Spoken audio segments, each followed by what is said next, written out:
Hello again, everybody. In this chat with the artist, we are joined by Colin Poulton, who is a musician, an educator, and a composer who just so happens to be one of Dan's buddies. All right. Colin, what's going on, man? It's been a while. Dan, it has been a minute, man. It's good to hear from you, brother. And Dave, this is Colin. I've known him since you were a freshman in high school, probably? Yeah, since I was about like 14 or so, something like that. Fuck, Damn, that's so crazy. more than Yeah. half your guys' lives. Wow. Yeah, truly. I mean, I've known Dan. I mean, Dan and I were in the very first band that I was ever in. Like my very first show that I ever played in front of people as a guitar player.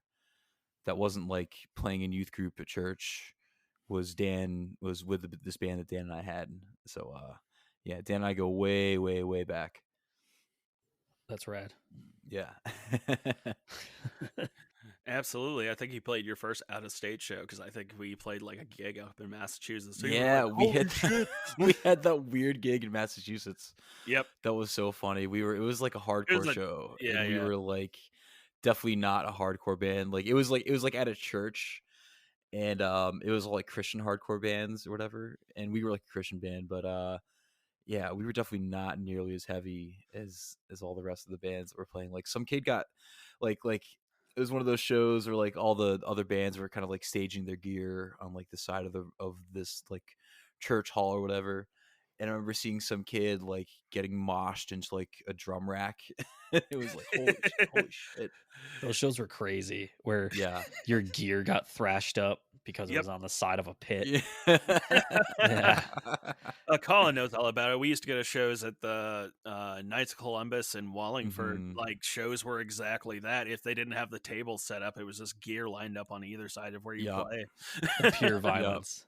hmm Yeah, pretty Pure much. violence. Wally World had hmm some crazy shows. We mentioned Yes. that Yeah. the other time, but It yeah, was Wally like World's crazy. It was like a big social event because I used to live like around the corner from the Knights of Columbus. I ended up moving my freshman year of high school, so I really probably missed out on like a lot of really fun shit as far as that goes.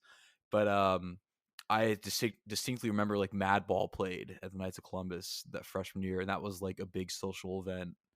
Was in I've huge line wrapping around the block like for Madball at the Knights of Columbus, which is pretty wild. Yeah, those shows were something else, man. Wallingford had a really cool scene back in the day. Mm-hmm. Absolutely. So, Colin, we have this thing where we just kind of do like a shotgun question, basically. Okay.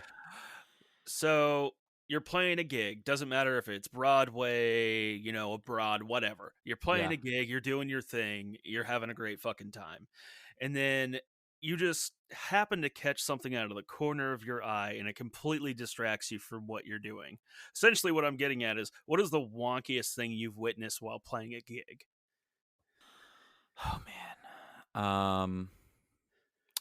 The wonkiest thing I've witnessed while playing a gig. I probably got to keep this like pretty PG. Yeah, yeah, for sure. I would have to say because I've seen some maybe not PG-13 things. The wonkiest thing, probably the wonkiest thing in my experience that I've seen are like celebrities walking into the gig. Like for those that don't know, because before we started recording, Dan and Dave mentioned that this was like kind of a that thus far a lot of the guests have been like Connecticut musicians and stuff like that. So I live in Nashville, Tennessee. I play and have played a lot of gigs like right on the main strip where all the bachelorettes go, yada yada yada. If you know what I'm talking about, you know exactly what I'm talking about. So I've spent a good chunk of the last decade playing down there with various groups, freelancing or various sorts of situations down there. And there have been a couple times where it's like you just kind of look over and it's like, oh my god, is that so and so? And so like off the top of my head, like three celebrities like that have stumbled into gigs that I've been in are Dave Chappelle, Ron Jeremy, and Billy Corgan. Holy Oh man. shit. Yeah, Like, yeah, don't get me wrong, just working at Fifth and Church when I was working at Starbucks, I would see musicians come in all the time, but yeah, like, damn. yeah. Like Billy was like pretty like incognito. And I'm not like a big Smashing Pumpkins fan. I just kind of never got into them for one reason or other. But our bass player was I used to kind of be right behind the bass player when we were doing these gigs with this one band.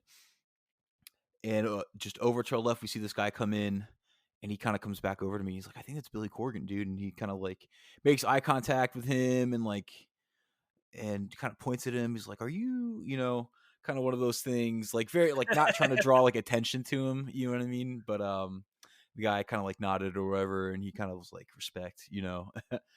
So that was crazy. Then obviously like Ron Jeremy, I mean, he's indistinguished, he's unmistakable, you know. Yeah. You definitely know what he looks like. And then Dave Chappelle, I think he had just played done like a stand-up thing at this theater called the Ryman Auditorium, which is like kind of around the corner, that strip of bars. And yeah, I think he was just popping in and out of the clubs. I think we were playing The Joker by Steve Miller Band or something like that. And he popped in, and then my buddy, I think we had like a break between tunes, and that same bass player buddy like went up to him and chatted with him for a second, and then Dave asked to borrow a lighter, and he stole my buddy's lighter and just disappeared into the night. And you know what? Just let it go. Yeah, You can have exactly. it. Oh yeah, You exactly, can have it. exactly. You lost a lighter, you gained a story. Yes, Yeah. exactly, exactly. So yeah, for my kind of lifestyle of having playing gigs, it's either it's either like a celebrity or like all of a sudden a fight breaks out, and there's just like drinks flying and just a mass of bodies moving around, and you see a bunch of security guys with cowboy hats trying to make sense of it. That sounds about Couldn't right. imagine what a hardcore show is like in Nashville. It must be rowdy too.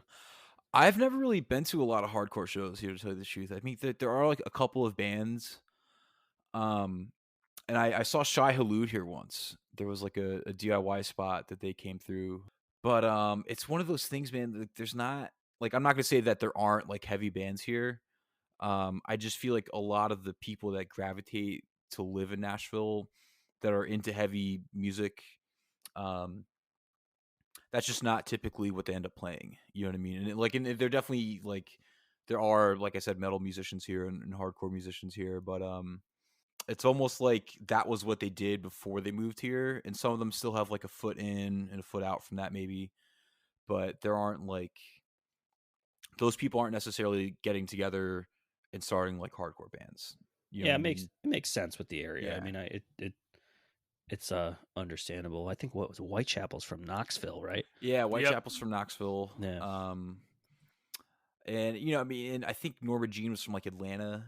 So I mean, there is some stuff like in the southeast, but it's just Nashville's like not like necessarily like a huge city for that kind of stuff. And granted, there surely are bands, and someone is gonna email you guys and email me and be like, "Oh, well, so and so is out of Nashville and they're great." And I just went to a show last week. yeah, exactly, Well, yeah, exactly. no, that's all well and good, but I mean, in my own experience living down there, it was mainly like you had members of bigger bands that lived in Nashville Yeah, that just happened to be where they lived. yeah. It's a good city to live in because there's a lot of like music business infrastructure here. Like there's a lot of like rehearsal spaces and studios, and you can rent gear, and there are clubs obviously where you can play, but there's a lot of all the other stuff in the music business that isn't music directly, or that isn't necessarily creating music, is also here. You know what I mean? There's a lot of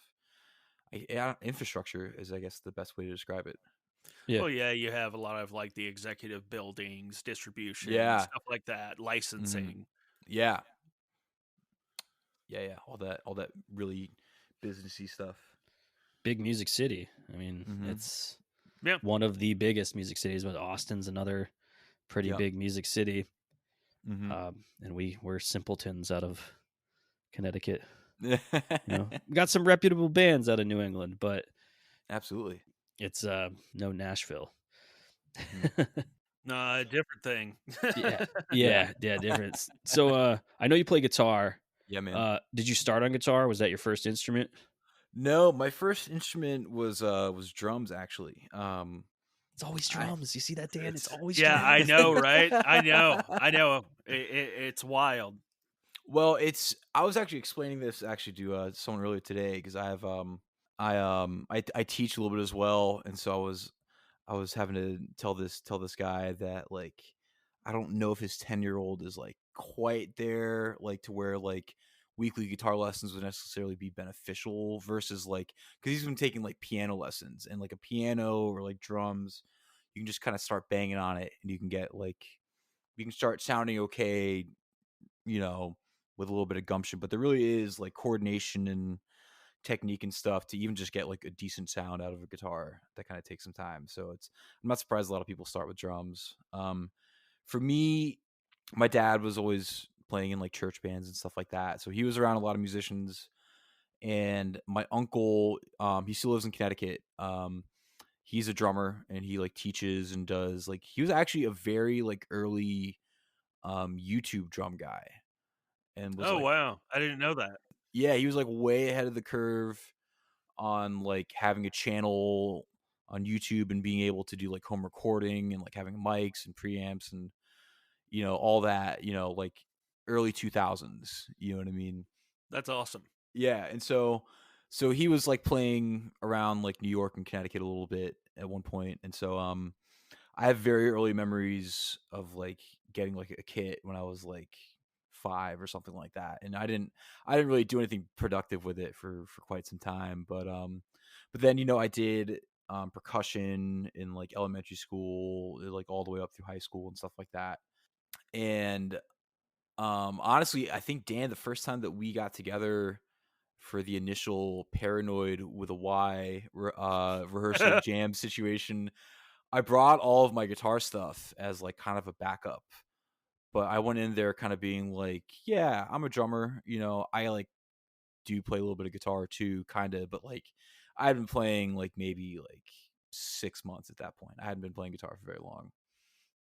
So yeah, so drums was my main thing for a while. Then I started getting into guitar, and I did percussion like all through high school. Like I said, like I marched, I did like symphonic band, and could play like a little bit of some out instruments. But for whatever reason, I was never into learning like the rudiments and like learning like all these very technical aspects of drumming.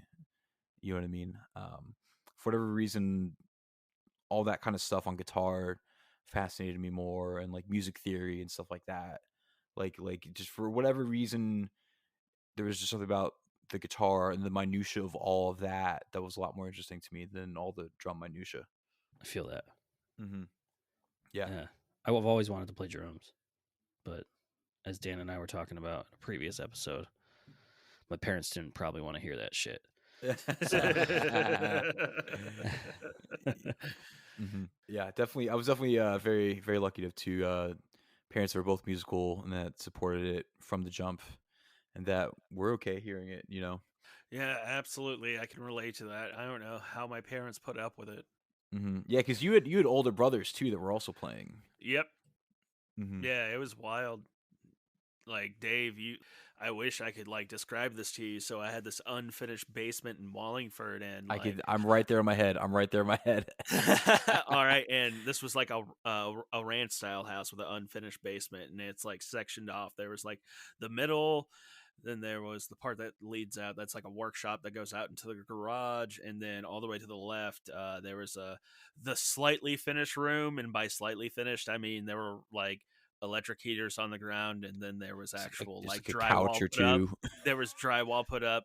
There was a point where I was living down there, so I had like my bed and everything down there, along with like all my drums and gear and everything. So we would have like shows there, and then like in high school, I used to have like house parties, and dude, I had Margot play in my basement once. Like it, yeah, dude, it was a that good must have time. been that must have been a good time. Do basement shows, man. Yeah, yeah, Oh yeah. Mhm. my Yeah, goodness. I used to I would do impromptu basement shows like every once in a while. Like they were fun. We played Yeah.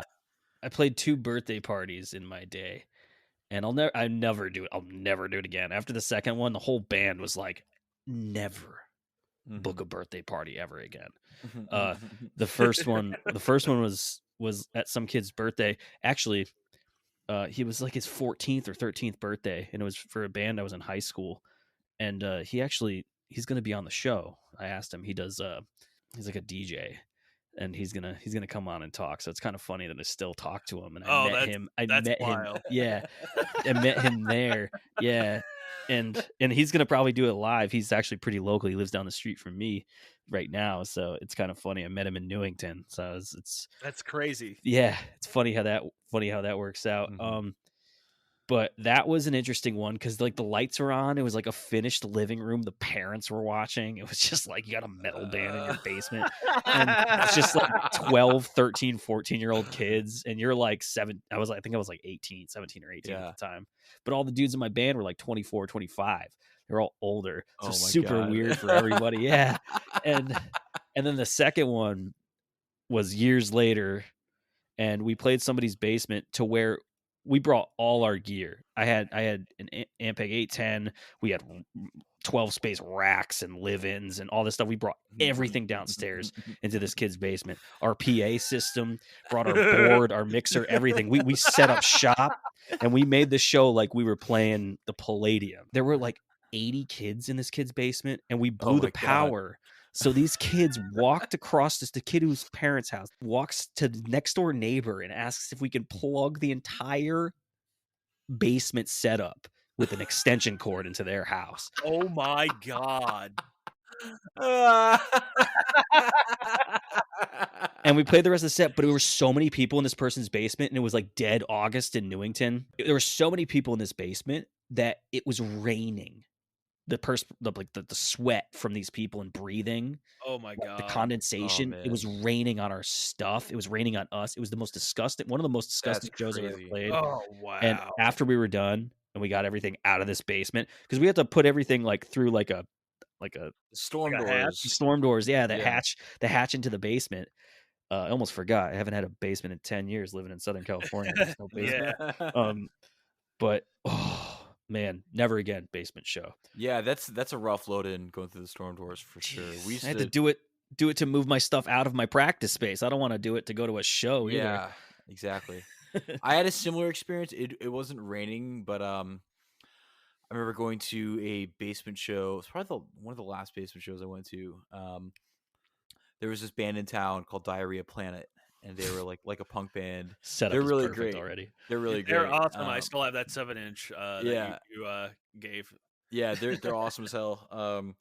But they did like an EP release at just like some basement. I don't know whose house it was or whatever, but I think I was working at like a Red Robin at the time, and so like I was like in my Red Robin uniform still, just like moshing, and Yes. I literally um it was the original drummer, this guy Casey, and not whoever was on the later lineups. And I literally saw like steam just like pouring off of his body like the whole set, because he was like bald too. He had this beard but was bald, and there was literally just visible steam and smoke coming off of his head from how hot it was in there and how much like energy he was expelling playing drums. It was insane.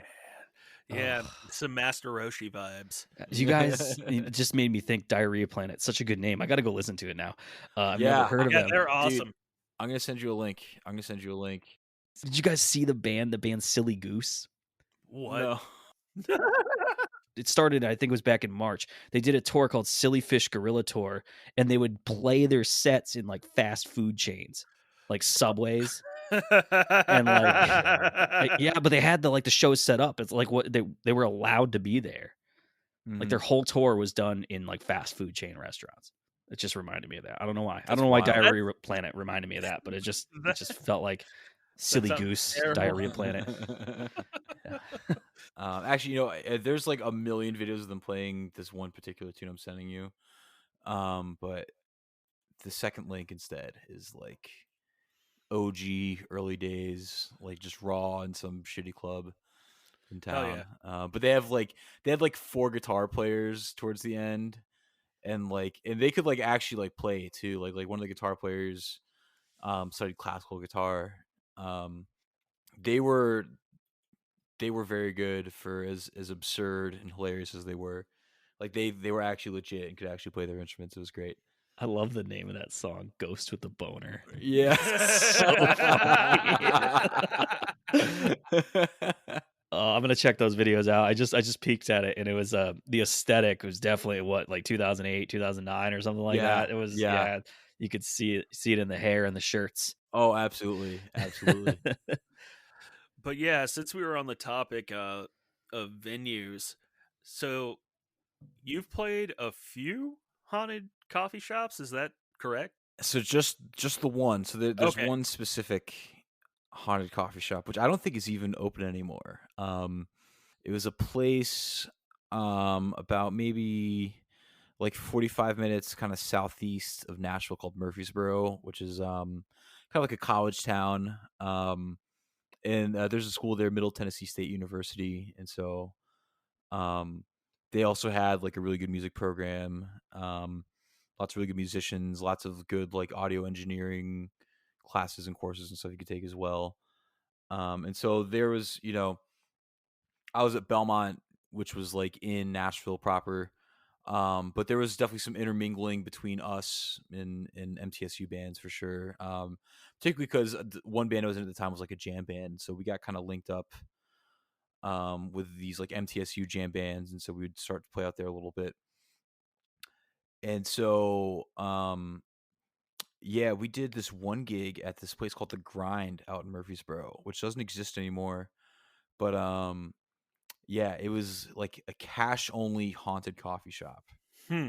which is like I love the bit about it being cash only. And apparently the ghosts too, like I've like you can Google the place a little bit, you'll see like old like paranormal investigation articles and reports or whatever about it. And like as far as ghosts go, like they were like fairly like nice and not like too bad on the malevolent scale. Like it's not like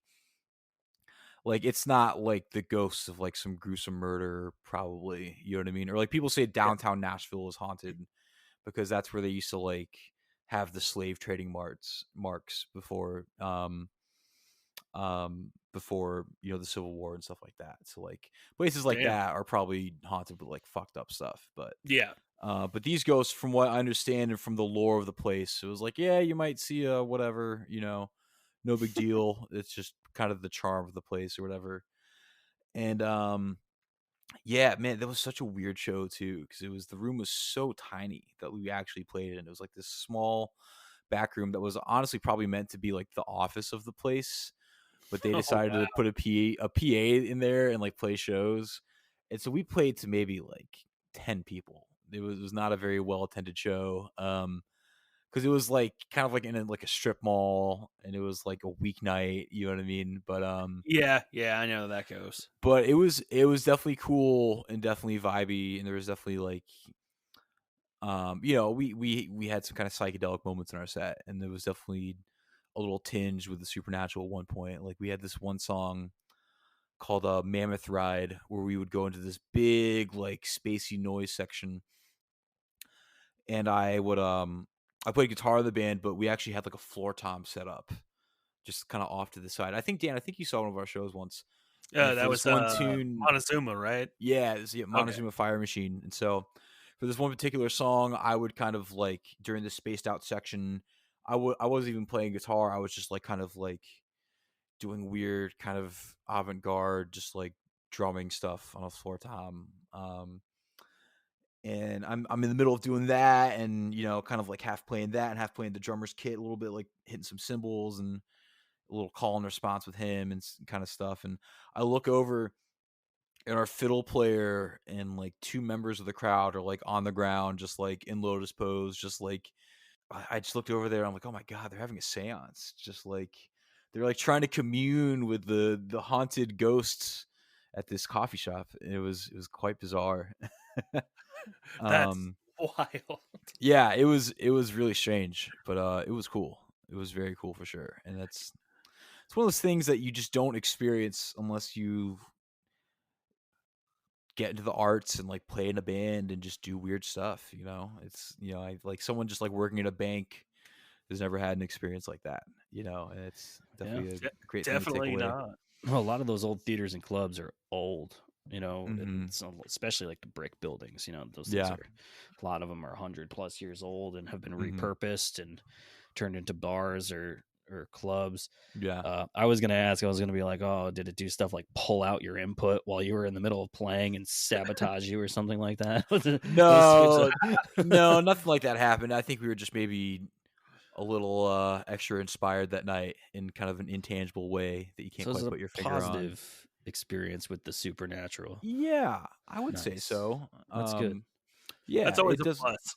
Yeah, it was always a plus. Always a plus. Yeah, it was definitely neat. And what was neat too was that this other band Flummox was on the bill, and they are like my probably like this is maybe a bold claim, but they're probably the best metal band in Tennessee. I would say definitely Wow. Nashville. Maybe I shouldn't say all of Tennessee, but also possibly all of Tennessee.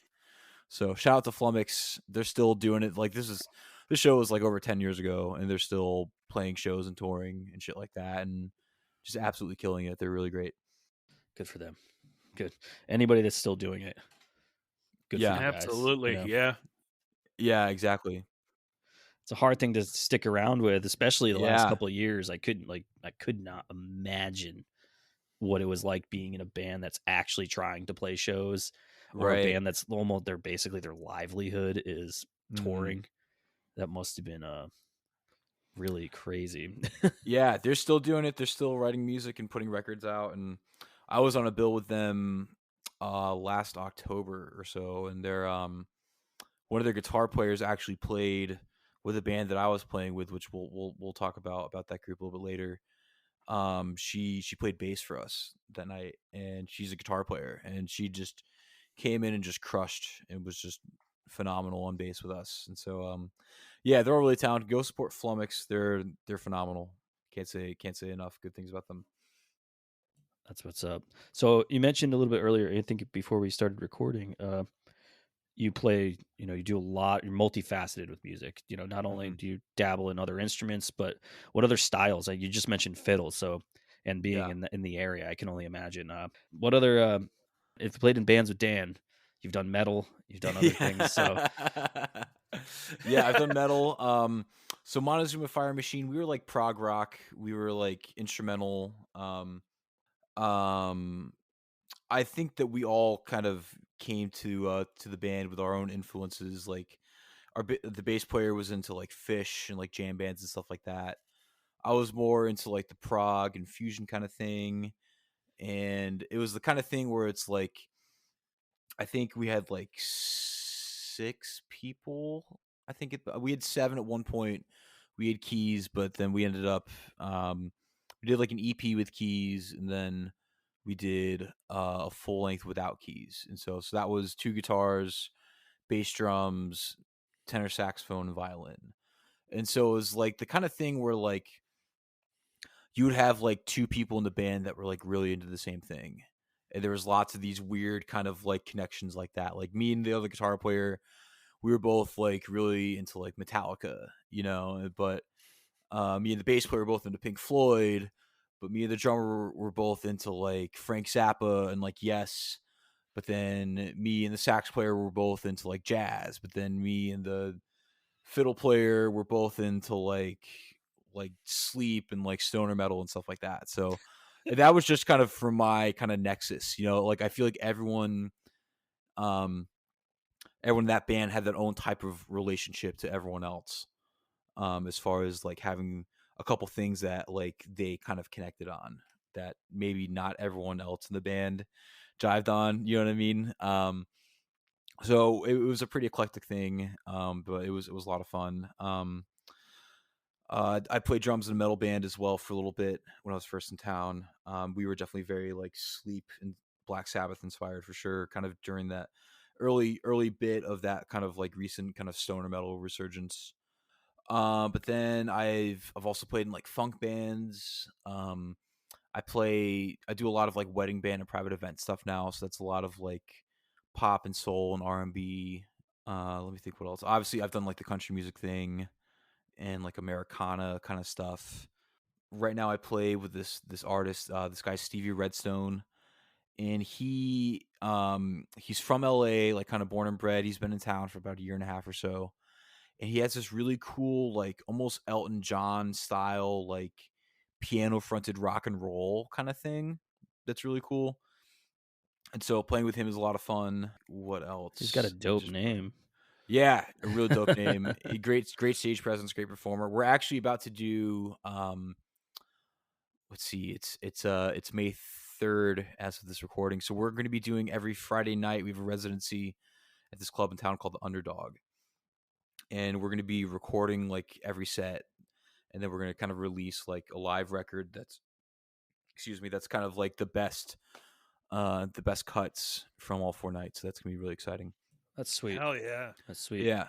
You said something a couple minutes ago about people in different in being in your band and having different relationships with a certain member in the band about like genres. Yeah. And I never really thought about that. Mm-hmm. You know, that's like one of those things where I have my buddy Colin that was a drummer in my band. Uh he I never thought that like some of the bands that him and I would jam to and listen to actually translated into our chemistry, Yeah. you know, being in the band as a with on top of having, you know, 3 or 4 other dudes that are in there, and then you having that same relationship with Mm-hmm. other people. And it's interesting that you pointed that out because Yeah. I didn't really think about that. I can even almost pinpoint it. Like with the bass player and I, we both kind of saw like harmony, the way the chords moved, kind of the way that Pink Floyd did, but then obviously from like guitar tone and like, yeah, no, this song should definitely be heavy. Like that was something that the other guitar player and I were into, but then the drummer and I were into time signatures, but then the sax player and I wanted to improvise. And the fiddle player and I, we wanted to make like weird atmospheric kind of sounds and be like heavy and intense, but in a different way than me and the other guitar player, you know. So it's, if you, I was lucky enough to be in a situation where we could really feed into all that type of stuff, and little bits of that all kind of came out in different ways. As far as other styles though, yeah, some jazz for sure. And then heavy music is still definitely still a part of what I do. And I actually do kind of have like a heavy project as well. I've been writing songs with my friend Kristen. She has like an artist thing that she does under the name Dinzy. That's really cool. She's a phenomenal singer. She's like a soprano and can like comparable to like an Ann Wilson from Heart, like that real high like Mm. female operatic rock and roll kind of thing. And so we connected kind of on like doing some of the private event corporate band kind of stuff. We were doing some of those gigs together. Then she showed me some of her music, and then we finally got together to jam. And I was like, "Oh my god! Like we got to keep doing this." And so we've been writing songs together for a couple years now. We have a couple that are out that we worked on. We did a single called "Set in Stone," and then we did a cover of "I Put a Spell on You" for Halloween last year. And so we actually just wrote and have been working on a batch of tunes since about last fall with the keyboard player, and that's been kind of the first time in a while that she's had keys as like kind of an integral part of her music. So that's been kind of fun, like how that's changed our approach. So we have about, I don't know, anywhere from 6 to 10 songs that we're kind of that are in various stages from like we've played them and they're like pretty done to where we're still tweaking demos. And the goal is to get in the studio come July and cut some of those. So we're kind of about to enter kind of pre-production between her and I and really kind of fine tune the last batch of songs. And she's working on lyrics and stuff right now. And then and she's great too. Like I really learned a lot about like producing and like co-writing and stuff like that from working with her, and how like you can have like an idea for a song and some riffs and some structure, and like that's cool, but it really is a special thing when you have like when you present some ideas to the table, and then you're open to someone else's input in a way to where together you make something that's unique and that's its own thing, and that's better than what either of you could have come up with on your own. That's really awesome. Yeah. It's exciting. Yeah, so I'll drop links to some of that stuff, and as well as some of Stevie's stuff, because we recorded some stuff last summer. We have a couple videos on YouTube from our rehearsal space that are pretty good quality. So I'll put links in. I'll send you guys links so you guys can put it in the show notes and stuff like that. Yeah, absolutely.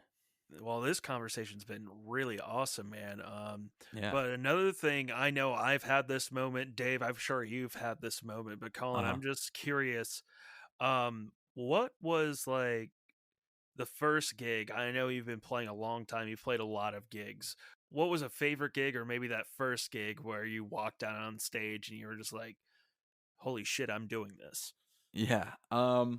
Man, I wrote down like a couple because you kind of gave me that question as like a prompt early on, and so I have like five particular experiences that they weren't all necessarily gigs either. Some of them honestly were even like rehearsals, where it's Nice. like, oh my god, this is like crazy that I'm able to do this right now. So, I get that. um, if you're okay with me just kind of rattling off five, and we Yeah. can dive into any of these experiences for however long, I'll Yeah. go somewhat chronologically. So when I was in college, it was like my freshman year. I was in the guitar program at Belmont, and like I had, I'd taken jazz lessons in high school and like played in like the high school like shitty jazz band or whatever.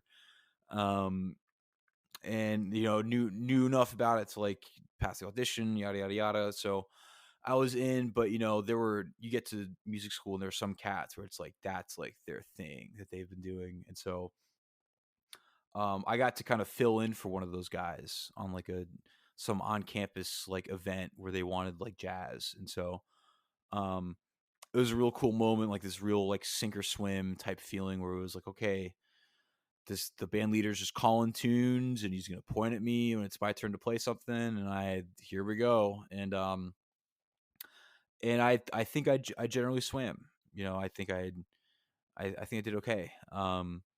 It's one of those moments that like you don't necessarily know what you're capable of until you're in the moment and have to just do it. You can't even sit there and think about how you're going to do it. You just got to kind of be in the moment and react and just kind of let go and just hope that whatever preparation you had, if you had any, is gonna help you out. A combination of that and just kind of instinct. And so that was definitely a moment for sure. That was really cool.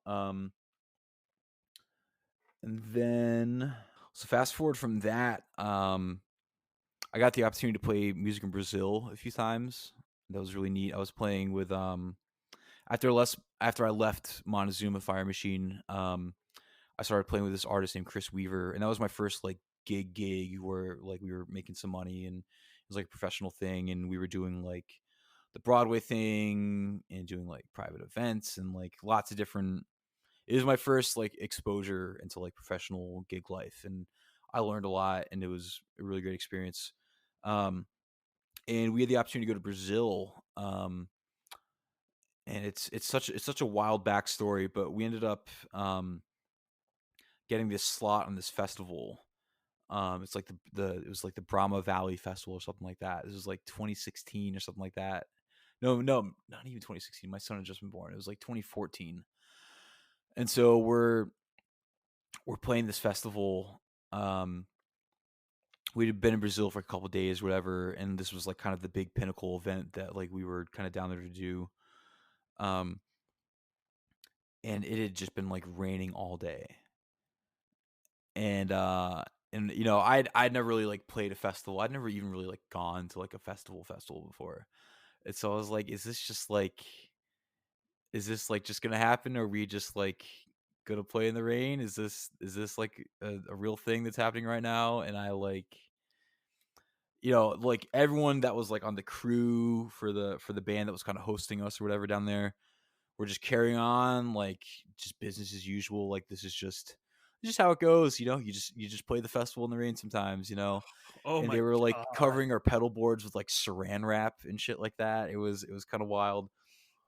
And so yeah, we played this festival in Sao Paulo, Brazil for like 15,000 people or something like that. And it is just absolutely pissing down rain. And I'm up there playing. I'm like, at any moment, I'm just gonna get electrocuted and die, which obviously did not happen because now here I am doing the podcast. Um, but that was a pretty surreal moment of like, oh my god, like there's this sea of people. Here I am, in this other country, and it's like raining. It was just kind of overwhelming in a sense, but definitely surreal and pretty cool in a way that I. You know, again, one of those experiences that like a banker doesn't get to have. You know, that I'm pretty thankful for. Um, there's been like some cool club shows in Nashville that were really really neat and special. Like you saw us at Exit In that one time, Dan. I ended up Yep. playing there a couple years ago. It was with a buddy of mine, this guy Matt Daughtry, that I was playing with for a little bit, and um, he was like headlining. You know, it was like a local show, and he was headlining, and like we sold the place out. Like he's from like the Nashville area, so a lot of people from his hometown came out for the show, and there was just like this energy that was just like undescribable. I don't know. The whole place was like just so alive, and it was really neat. There was this one moment where I had actually been teaching our drummer's brother guitar lessons for a little bit, so like I kind of knew him, and we were kind of buddies. And we were playing this tune, and you know, we're kind of at the end of the song where we kind of like tag and like repeat like the last couple lines or whatever a couple times. And my buddy Evan on the drums, he just plays this like super sick fill, and like you could tell he'd been like in the shed and was like really getting after it. And I like locked eye contact with his brother. We were both like, "Oh my god, listen to that crazy fill he just played." And that was like a moment that kind of just will kind of stand out forever in its own kind of special way. And then yeah, I don't. I feel like I'm just kind of rambling. I have others. I just feel like very blessed to have had these types of experiences. Like I've played with a couple.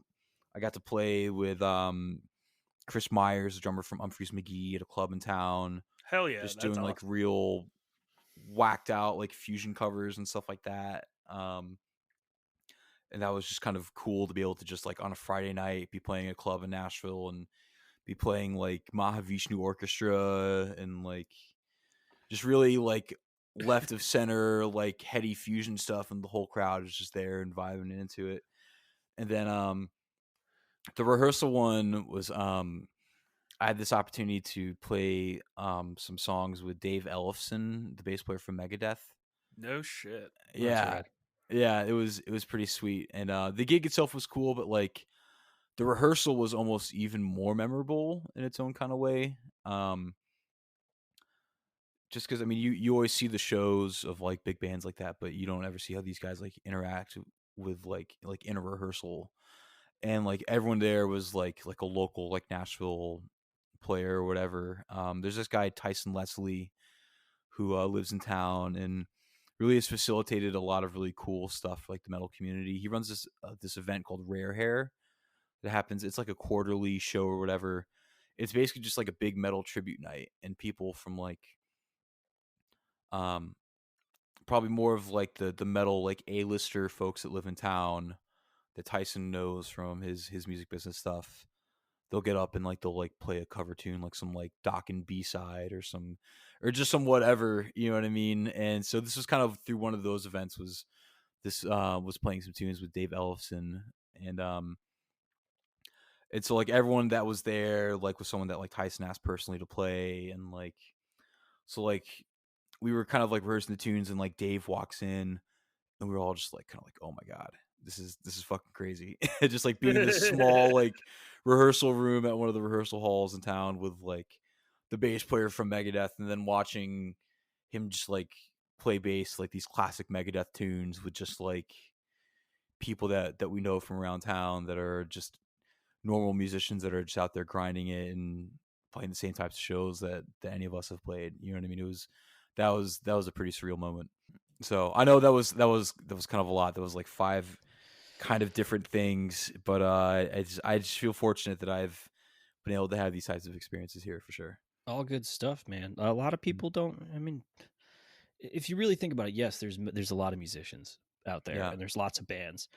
But when you really think about it, not a lot of people get that experience to be Hmm. up there and even just perform in that sense. I mean, there's Yeah. lots of theater performance with acting and other types of performance art, but being in a band, and especially an experience like that where you're literally sitting next to a guy that's done it all. Yeah. and you're either jamming with them or watching them jam or just being a part of it.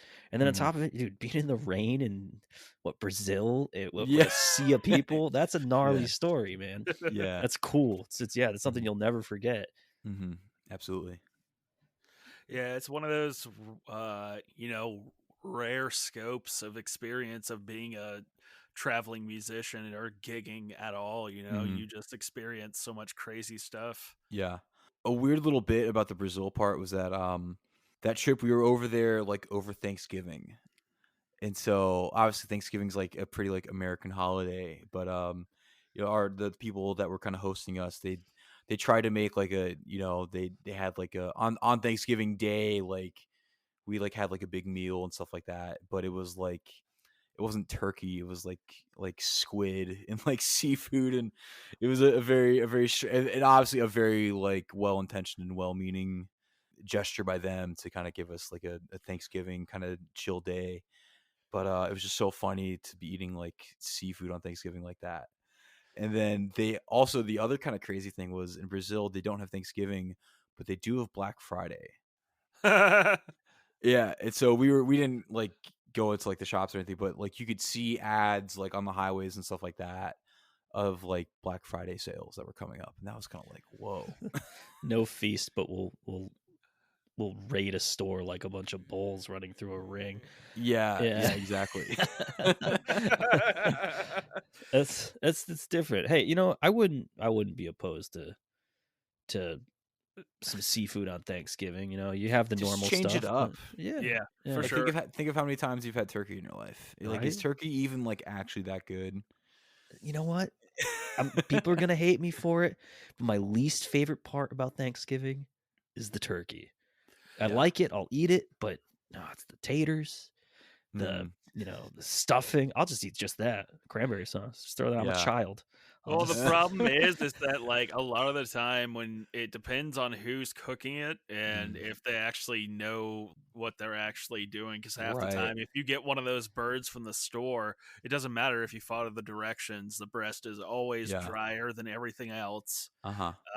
So yeah, my remedy for that, I would just inject it with stock, and that would pretty Mm. much fix it. Dan moistens the Yeah. breast before he puts it in the pan. Fuck yes. Uh, dude, this was rad. I really enjoyed talking to you. Thanks, Let us man. know what you got going on right now. Anything in the near future? I know you mentioned a couple things, Yeah, and where everybody can find you. absolutely. And thank you guys so much for having me on. This is a really fun chat. So I like I said, we're doing every Friday in May at this club called The Underdog with Stevie Redstone. We're gonna be recording every night. So and the goal is to like release a live record of some of the choice cuts, if you will. So keep an eye out for that. And I'll, like I said, show notes for a link to Stevie's website and to some of the YouTube stuff we've done. Going in the studio with Kristen to crank out some more Dinzy material. We're really excited about that, or about this batch of new tunes. It's some of my favorite stuff that we've done yet. So we're in the pre-production, but again, that's gonna be kind of July. We're shooting for to go and record some of that. I will shoot you guys links to her stuff and some of the stuff we've recorded before as well. Actually, I have a gig also coming up at a club called Third and Lindsley with this dude named Chris Barnes. I actually have some Connecticut connections. I think he like spends a little bit of time up there sometimes. Um, because he like posted a picture on his Instagram of him with like a UConn women's basketball player. I was like, whoa, he's not expecting Oh, to see weird. that. Yeah, and so he like has like also like this like comedy and like acting career as well. Like he was on like an episode of Seinfeld and like Curb Your Enthusiasm and stuff like that. So he Oh, has like that wow. whole career, but then also does this like blues thing that's pretty fun. So we're gonna be doing a show of that on May 16th at Third and Lindsley in Nashville. Um so yeah, and then I've cover shows and random acoustic gigs and weddings and yada yada yada that are less publicized, that are kind of going on underneath the surface a lot of the time. So for plugs, you can check out my website, www.colinpoulton.com. ColinPoulton. I teach, I do sessions. If any of that stuff is of interest to the listener, feel free to reach out. I'd love to chat about teaching. I've definitely done stuff virtually before, and I can fly tracks if for whatever reason you're like, I need the Nashville guy. I need the Nashville guy for the podcast on my song. And so yeah, I have a couple things up there of just some some stuff that I've recorded on like as a session guy, some cool live videos that are fun, and yeah, that's basically it. That's basically it. One of these days I will put out some very strange original music. Today is not that day, but you never know. One of these days. Yeah, same. Yeah, exactly. We will I feel like try to have this. I don't know if this episode is going to come out by the 16th, but I will definitely make sure that we plug it on our Instagram, the show. I'll send you the flyer for the show the 16th, but then I'll also send you the flyer for the May residency for sure. Beautiful. A fun thing about the May residency that we're doing is we're going to do a different Elton John song every night. Oh, And that's cool. Nice. Yeah, so it will have passed by the time this airs probably. So this week we're going to be doing his version of Honky Tonk Women by the Stones. Nice. It's Awesome. super cool. It's super greasy and swampy. So yeah, that's about it. Dude, thank you for coming and talking to us. Hopefully Anytime. we'll be able to do it sometime. And if I'm ever in Nashville and Dan's ever in Nashville again, we'll catch a set. Absolutely, dude. Absolutely. Yeah, dude, Colin, it was great having you on, man. It's I know it's been a minute, life's been nuts, but it's really glad. I'm really glad to hear how well you're doing, dude. Seriously. Man, I really appreciate that. I'm really excited to see what you guys do with the show. Really excited to hear some of the other stories of some of the other folks you all have talked to. Join us for another chat with the artist. If you want to hear more of Colin's music, visit his website at colinpoulton.com.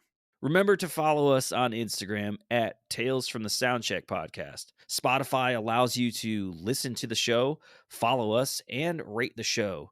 Don't forget to subscribe to our YouTube channel for full episodes and exclusive clips. If you have any comments or want to chat with us on the show, or you have your band featured, please email us at talesfromthesoundcheckpodcast@gmail.com. Before we let you guys go, as always, we want you to hear some new tunes. If you haven't heard of Colin's project called Dinzy, this is a track from the band called Set in Stone.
So curious, what are your intentions for us?